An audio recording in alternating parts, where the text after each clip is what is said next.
Hello and welcome to the channel. My name is Alison, and in this video we're going to be talking about how you can help your eczema with the food you are eating and the supplements you are taking. Be sure to like, subscribe, share and comment and hit that notification so you know when the next video is coming out. And before I forget, remember to look below in the description and you will see the free guide for the eczema, you will see the guide for adult acne, and you will also see the guide for dry skin. Let's get started. If you've watched any of the previous videos, or if you're not new to trying different things when it comes to going natural for your eczema and trying it a different way, you'll already be aware of trying an exclusion diet and possibly even also using a food journal or food diary. Now, if you've already looked at excluding gluten, which is wheat, rye and barley, dairy, as in milk from a cow, sheep or goat, if you've looked at removing eggs, peanuts, sugar, chocolate, oily fish. Remember, we're all unique, so whereas oily fish might affect some and not others. And if you've pretty much tried most of the allergens, if you've looked at maybe histamine diets, a low histamine diet, and also there's other diets that you possibly like FODMAP's diet as well. If you've looked at all of those and you're aware now of what foods you need to remove from your diet, and then also start to look at supplementation, because you should be looking at eating mainly whole foods, looking at foods that come from the ground, foods that come from the sea, foods that come from the actual animal itself, but not processed foods. If you've looked at your diet and there's no more you can do with regards to your diet, you should be looking at supplementation. So things like, are you taking a multivitamin and is it helping? And if not, can you take the individual vitamins? For example, vitamins A, D, E, C, zinc, all these different things will make a difference to your eczema, but you need to possibly speak to a healthcare practitioner like a homeopath. And I will put below in the description a link called Find Me a Homeopath, where you can find a homeopath in your area who can work with you and work out what your body is possibly lacking. Because remember, things like probiotics as well, if your gut isn't in a good way, that can affect your body and therefore affect your skin. So we're going to look at those as well. Now, what I am going to do is I'm going to tell you what things we have in my household, the Smith family household, which we take daily or every other day to help our skin. So where I am unable to actually have a whole food with regards to foods I can have to help my eczema and dry skin, myself and my children, I then find a liquid or a powder form. So this is what I've got. I will have apple cider vinegar, which I buy a large 5-litre bottle of, and then I decant it. And the belief with apple cider vinegar is it helps to actually flush out toxins. So every morning I will have apple cider vinegar with lemon and water, a couple of pints, or about a litre, and I can also sip that through the day, or just have a couple of pints again when I'm thirsty, and then when I've had enough I will then switch to water. Another food I have in seed form are flax seeds, which are these, which are brown normally, but obviously you can't see it in a packet, and also chia seeds. Again, because you get such a large packet, I will decant some into a jar, and then I will soak these overnight, which is just a scoop normally. I will soak them overnight either with my porridge or with my smoothie. I'll soak it in a little bit of water, leave it overnight so it's easy to digest. And this is a really, really good source of omega-3. It's a good source of fats as well.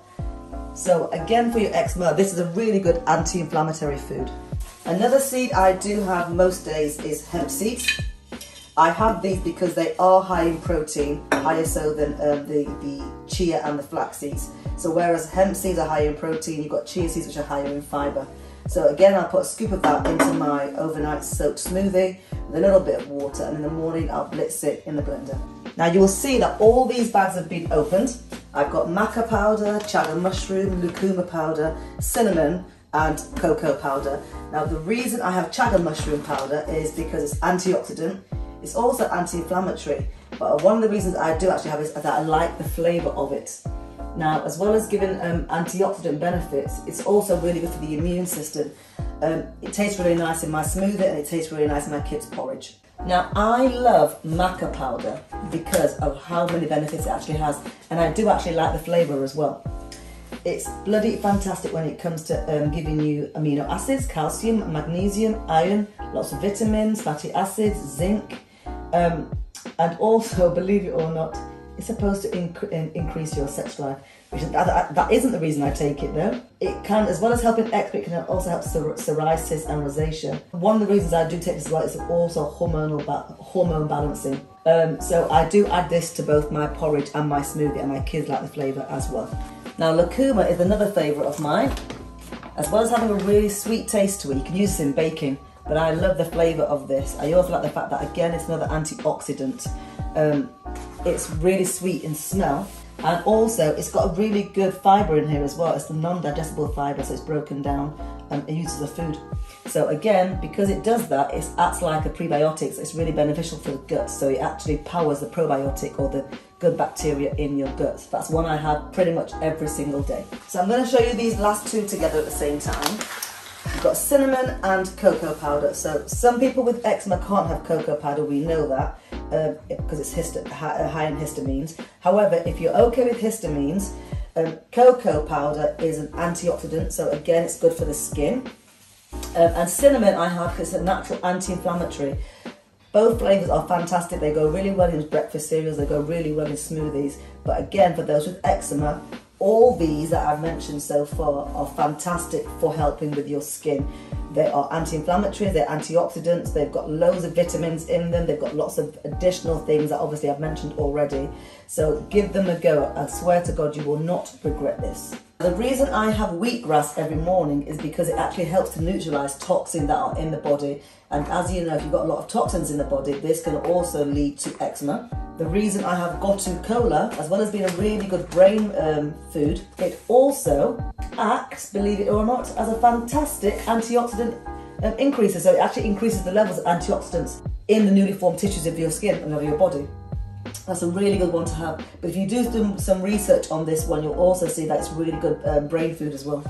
Now I kind of switch between chlorella and wheatgrass because this actually naturally occurs in wheatgrass, and again this one actually detoxifies the skin cells, which I've mentioned. But my most favourite out of all of these, which I saved the best to last, is moringa. This comes from a tree called the tree of life, or the miracle tree, and there's a reason for this. So moringa, believe it or not, has over 36 anti-inflammatory properties to it. It's really good relief for eczema, and the reason I use this day in, day out, without hesitancy, 7 days a week, is because I have actually seen a difference. Now, I also have my husband taking moringa as well, because it's really good at lowering your blood pressure. There's an actual doctor on YouTube who did a test. He took his blood pressure every single day, and he used moringa powder every single day, and he actually showed that his blood pressure was going down. That's the only change he made to his diet, which was having moringa every single day in either a smoothie, in drinking a tea, or in his cereal, in his porridge, in some way or form. But for me, I use it for my eczema. I also mix these powders together and make them into a face mask. So I add a little bit of water and make it into a paste, or an oil like hemp seed oil or almond oil. Put it on my face. It can stay on the face for about 15 minutes or longer. Sometimes I leave it on for almost an hour and then rinse it off. And so it really goes, mixing these together is really good anti-inflammatory. When it comes to eating foods which are good for your gut, there are lots of choices out there, but in our family we go for sauerkraut. Now I say we, but it's me, because my children don't like the taste of this, but I love it. So sauerkraut is a natural probiotic because it's fermented. What my son and daughter do like is kombucha. Even though it uses a sugar to ferment the actual, make it into the actual fermentable drink, the sugar is actually removed naturally from it when it becomes fermented. This is rose and lemonade flavour. Now, if, as an example, because it was only recently, a few weeks ago, that I had antibiotics, and antibiotics completely strip the gut of all bacteria, whether they're good or bad, then that means you're going to have to start looking at probiotics. So this is one that I recently had, and I'm still taking it myself and my son, because he had some gut issues also. This is Simprove, and it's a liquid form, which means the body's going to take it in and ingest it as quicker than it would do a capsule or solid form. So that's an option there. And then my children have worked up from 3 billion, which they were taken as very, very young children, around the age of 3 or 4. They were having chewable probiotics. They now take between 10 and 40 billion a day. It might seem like a lot, but putting really good bacteria into your gut. I will put all these down in the description below. Now, the only reason I was taking something as strong as this, which is 100 billion CFU, or 100 billion international units, was simply because I had so many gut issues. It was affecting my skin, and so I decided to work my way up to 100 billion. When this bottle is finished, I will reduce it again, probably down to 40 or 50 billion. But these are the kind of options you can use. Remember, when your gut is working correctly, your skin will improve massively. Now, even though this is what we are doing as a family, you will need to speak to a homeopath in order to work out what is best for you.